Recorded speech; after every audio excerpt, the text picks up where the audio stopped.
তো আজকে আমাদেরকে তো সেই জিনিসটা দেখতে হবে। অন্তর্বর্তীকালীন সরকার একটা নিরপেক্ষ সরকার, সেই সরকারের কাছে মানুষের অনেক দাবি দেওয়া, মানুষের অনেক প্রত্যাশা যে আমরা শান্তিতে থাকবো, স্বস্তিতে থাকবো। মানুষের শেষ আশ্রয় হচ্ছে আদালত, সেই আদালতে আমরা ন্যায় বিচার পাবো, এটাই তো মানুষ কামনা করে। মানুষ, আমি মনে করি যে সরকারের আন্তরিকতার অভাব আছে তা নয়।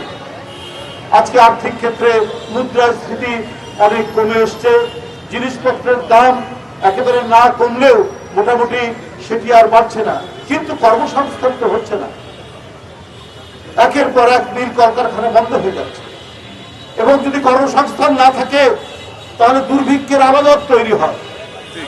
আপনাদের দুই একজন উপদেষ্টা হয়তো হাঁসের মাংস খেতে পারবেন যে কোনো জায়গায়, কিন্তু জনগণ তো আর হাঁসের মাংস খেতে পারবে না। সেই আলামত, সেই পরিস্থিতি যেন সৃষ্টি না হয়। গার্মেন্টস সেক্টর থেকে 1 লক্ষ লোকের চাকরি চলে গেছে, কারণ দোসরদের অনেকেই, আওয়ামী দোসর ফ্যাসিবাদের যারা পূজারী ছিলেন, উপাসনা করতেন, তারা অনেকে মিল মালিক। আমি বারবার বলেছি, আমাদের দল থেকেও বলা হয়েছে, মিল কলকারখানা যেন বন্ধ না, মানুষের ক্ষুধা যেন না বাড়ে। মানুষের ক্ষুধার সাথে রাজনীতি করা যাবে না।